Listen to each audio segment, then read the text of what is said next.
Hi friends, welcome back to my channel. My hair is very voluminous today, so just ignore that.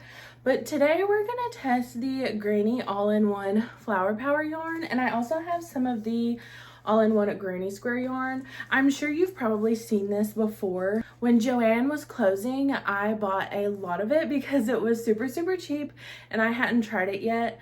But now that everybody else has tested it but me, I have heard a lot of bad things about it. But we're gonna see for ourselves if it's any good and what we can make with it. So I have two different shades of the flower one, and I have these of the Granny Square, and these are also Granny Square, and they're pretty much the same. This one's just a lot brighter. I'm the most excited for the flower one, so I think I'm gonna start with this pink one, and we may use all of these and we may not. I'm not sure yet. We'll just have to see how it goes, but I am gonna start with this and I'll keep you updated along the way.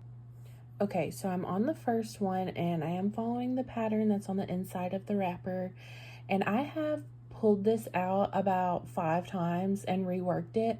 I went up a hook size, and look how much of a tail that I left, and there is still some pink. So I'm gonna try one more time and it's just gonna be what it be, honestly. And you can see here the pink has kind of bled over into the white, so that's fun. Okay, I finally got it perfect, and in the pattern it says to leave a 4-inch tail to weave in later. And I don't know about you guys, but this looks like a lot longer than 4 inches. Okay, so I'm on round 3, and this is supposed to be the light pink, but it is super blotchy, and I was having a hard time being able to tell if that was pink or white, but it is pink. And then it extends up until about here before it turns to white, and then there's like another super dark blotchy piece, so that's cool, but I think I'm just gonna roll with it. All right, here's my first finished square, and immediately I just simply do not like how this looks at all. And there's more pink just splattered around in the white, and I did end up just cutting off the last of the pink that I had for that row, but here is all of the extra white in between the square and the next one.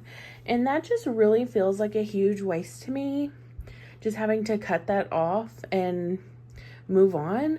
I guess you could use it in the end to sew everything together, but still I feel like that's pretty wasteful. And I'm not too sure what I'm gonna do because I just really don't like how this looks, and it's kind of hard to work it up. So I'm gonna think about it and we'll see. Okay guys, so this is what I came up with. I know it's not made out of the flowers, but I was getting really frustrated and I thought I just need to make something at least. So this is what I came up with. And I think it turned out pretty cute. I did do a keychain pouch out of the flowers. Lined it with this cute strawberry fabric. So yeah, this colorway in particular, I give like a 2 out of 10.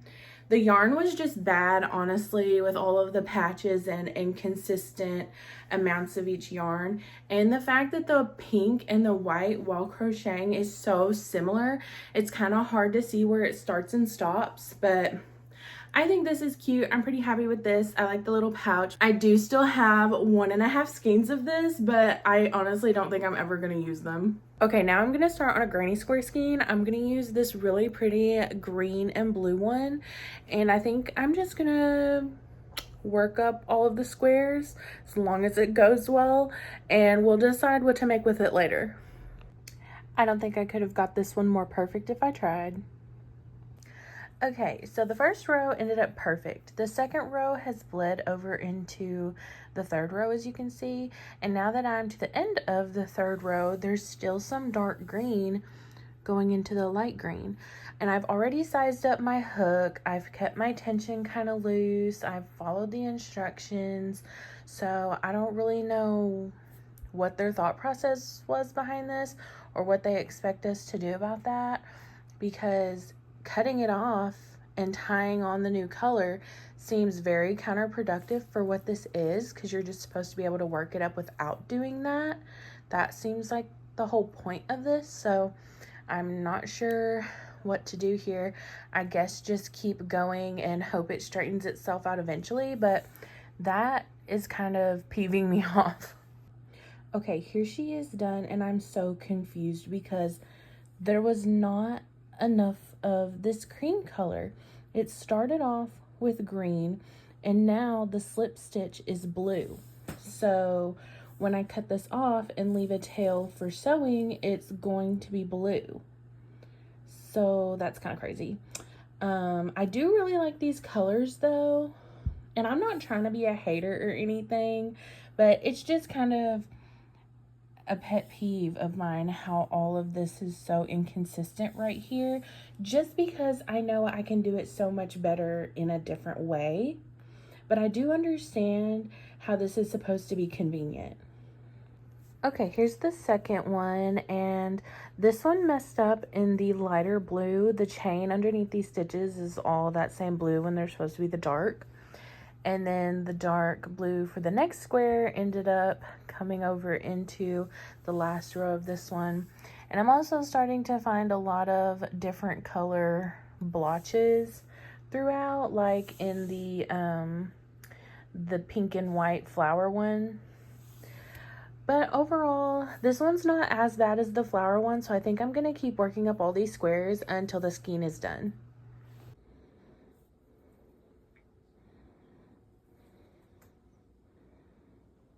Okay, I finished the bag, and I am obsessed with how this turned out. Let me see if I can get back here so you can see it. It's really big. It's a lot bigger than I thought it was going to be, but I'm not mad about it. I really like it, and I think I might keep this one for myself. I did crochet the entire skein of that color, and after making the bag, I had one left, so I just made this cute little button wallet. Ignore my missing nail. After crocheting the entire skein, this is how much I have left. I'm not sure why they would leave this on there or not just like finish the colors so I could make one more square, because this is like the first 2.5 rows. So that's a little wasteful in my opinion, but anyway. Then I made this cute little bandana out of one of the other colors just because I felt like it.